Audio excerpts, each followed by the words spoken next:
منتخب مصر يتفوق على منتخب اثيوبيا الضعيف 2-0 بركلتين جزاء، الاولى بيحرزها مو صلاح، الثانيه بيسددها عمر مرموش ويحرز الهدف الثاني. وغير كده هذه المباراه لا يمكن ان يقال عنها اي شيء، ليس هناك اداء فني من منتخب مصر، ليست هناك بصمه من الكابتن حسام حسن على المنتخب، مباراه فقيره فنيا. خلي بالك انت خارج الماتش الجاي لبوركينا فاسو اللي النهارده بيرسل جرس انذار لمنتخب مصر يتفوق على جيبوتي 6-0. بوركينا فاسو بتبعت جرس انذار لمنتخب مصر ب6-0 في 6 اهداف في مرمى جيبوتي، وانت رايح مباراه بوركينا فاسو باداء باهت، بفوز باهت. معظم الغالبيه التي تشاهد وتتابع منتخب مصر غير راضيه عن اداء المنتخب. اداء المنتخب النهارده بلا طعم، بلا لون، بلا رائحه. منتخب شفاف، لولا ركلتين الجزاء اللي احرزهم محمد صلاح وعمر مرموش كنا احنا النهارده بقينا شكلنا وحش. منتخب اثيوبيا مع كامل احترامنا ليه، لو بيلاعب مركز شباب سفند العرس، مركز شباب سفند العرس هيكسبوا اكتر من كده كتير. منتخب متواضع فنيا. انت يا باشا يا كابتن حسام حسن عندك مو صلاح افضل لاعب في العالم، عمر مرموش لاعب مانشستر سيتي، مصطفى محمد لاعب نانت الفرنسي، رامي ربيعه العين الاماراتي، ابراهيم عادل الجزيره الاماراتي. عندك محترفين ولاعيبه في الدوري المصري على اعلى مستوى. لكن يا جماعه المجامله والحب والكره دي عاده الكره المصريه. حسام حسن يحب ويكره، حسام حسن يجامل. هتقول لي يا عم بيجامل مين؟ يا باشا لما يلعب خالد صبحي على حسام عبد المجيد يبقى حسام حسن بيجامل. لما حسام حسن يلعب خالد صبحي على حسام عبد المجيد يبقى حسام حسن بيحب ويكره. لما حسام حسن يلعب محمد هاني وتريزيجيه وهم في أسوأ حالاتهم الفنيه يبقى حسام حسن بيجامل. الكارثه الكبرى لما حسام حسن يلعب اسامه فيصل ويخلي على الدكه بره الاناكوندا مصطفى محمد لاعب نانت الفرنسي، الراجل اللي عامل مباراه في بدايه الدوري الفرنسي ولا اروع، وموسم ولا اروع الموسم اللي فات، مع كامل احترامنا للمستوى لاسامه محمد. يبقى يعني انا مش لاقي تفسير ان مصطفى محمد يقعد احتياطي 70 دقيقه واسامه فيصل ما قدمش اوراق اعتماده.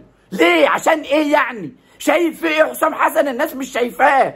انا لو شايف حاجه شايف ان حسام حسن بيجامل وبيحب ويكره، بيحب اسامه فيصل ويكره مصطفى محمد، بيجامل الاهلي لما تلعب تريزيجيه ومحمد هاني وهم في اسوأ حالاتهم، وعندك لعيبه زي احمد عيد ممكن يقدم ويصنع الفارق معاك. لما تلعب خالد صبحي وتقعد حسام عبد المجيد يبقى انت بتحب وبتكره. اكيد بتكره ابيض لكن بتحب الاحمر. يا كابتن حسام ده منتخب مصر، منتخب مصر. الجميع اليوم بيقول المنتخب مش منتخب مصر، ده مش منتخب مصر. اتذكر وهذا الكلام لن يقوله احد ان الكابتن المرحوم ايهاب جلال تم الاطاحه به عقب هزيمته من اثيوبيا 1-0 في تصفيات الامم الافريقيه. انت النهارده كسبان 2 لكن ادائك الفني سيء سيء سيء سيء. منتخب مصر لم يقدم اي شيء في هذه المباراه. منتخب مصر لا شكل فني ولا شكل خططي ولا انتشار في الملعب ولا خطه واضحه ولا سيطره وتحكم قدام منتخب ضعيف. بقول لك لو مركز شباب سفند العرس بيلعبوا هيكسبوا يا باشا. مش منتخب مصر، واحد من اكثر الفرق حصولا على البطولات في القاره الافريقيه. عندك احسن لعيب في العالم، عندك لعيبه بتلعب في افضل الانديه في العالم. مش ناقصك حاجه يا كابتن حسام سوى العدل. يا جماعه المباراه الجايه صعبه جدا جدا جدا. انت عندك بقيت ترتيبك الاول 19 نقطه، بس بوركينا فاسو وراك، 14 نقطه. جرس انذار كبير لمنتخب مصر. لو بوركينا فاسو تفوقت عليك باي نتيجه بقيت انت 19 و17 ورجعنا لحسبة بيرما وحطينا نفسنا في موقف وحش جدا جدا جدا. انا لا اتمنى ذلك، ولكن حسام حسن بحبه وكرهه ومجاملته للنادي الاهلي وحبه وكرهه للاعبين على حساب لاعبين اخرين، انا شايف ان احنا رايحين في المشوار ده. مباراه بوركينا فاسو يوم الثلاث الجاي، اتمنى ربنا سبحانه وتعالى يخيب ظني ونقدر نفوز على بوركينا فاسو عشان نكون موجودين في كاس العالم 2026 بلا نقاش. خلاص نصعد وما نستناش نتائج اي حد تاني، لكن الشكل الفني والاداء الخططي اللي احنا لعبنا بيه النهارده والشكل اللي انا شايفه ده لا يبشر بالخير. مباراه بوركينا فاسو هي اهم مباراه للمنتخب في تصفيات كاس العالم، اهم مباراه واصعب مباراه، واللي هيكشف حسام حسن مباراه بوركينا فاسو. هتشوف انت هتتحط تحت ضغط ليه، انت هتلعب بره ملعبك. هل يا ترى كابتن حسام حسن هيفضل يلعب بهذا الشكل اللي هو مش موجود اساسا؟ ليس هناك شكل لمنتخب مصر ولا اداء فني هيفضل يلعب بالشكل ده. تخيل ان الكابتن حسام حسن وهو بيلعب هذا المنتخب الضعيف والفقير فنيا بيدفع بمهند لاشين ومحمود صابر ونبيل عماد دونجا.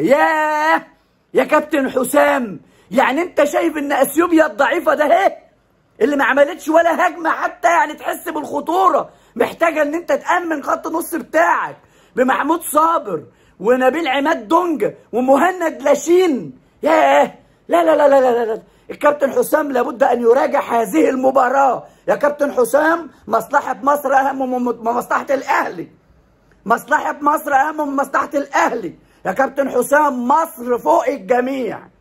لو انت صعدت كاس العالم كلنا هنبقى سعداء، لكن العدل هو اللي يصعدنا لكاس العالم. الحب والكره مش هيصعدنا لكاس العالم، مجامله الاهلي مش هتصعدنا كاس العالم. جرس انذار وناقوس خطر. النهارده احنا في مشكله كبيره والله العظيم. مباراه بوركينا فاسو هتكون صعبه صعبه صعبه صعبه بالشكل اللي انا شفته النهارده، وربنا يستر ربنا يستر ربنا يستر، لان لو اتغلبنا هتبقى كارثه كرويه محدش يتخيلها، محدش يتخيلها. اوعى تفرح بالفوز النهارده لانك كسبان بركلتين جزاء. مفيش شكل فني ولا في اداء خططي ولا في اي حاجه قدام منتخب هزيل ضعيف فقير فنيا مع كامل احترامنا ليه. لكن بوركينا فاسو اللي فازت النهارده على جيبوتي 6-0 ولعت المجموعه وخلتك رايح هناك وانت خايف ومتوتر. اتمنى من كل قلبي ان ربنا سبحانه وتعالى يكلل مجهودنا ونوصل كاس العالم بالفوز على بوركينا فاسو، واخشى ما اخشاه ان يكون عدم العدل هو سبب في عدم وصولنا لكاس العالم. يا رب خيب ظني.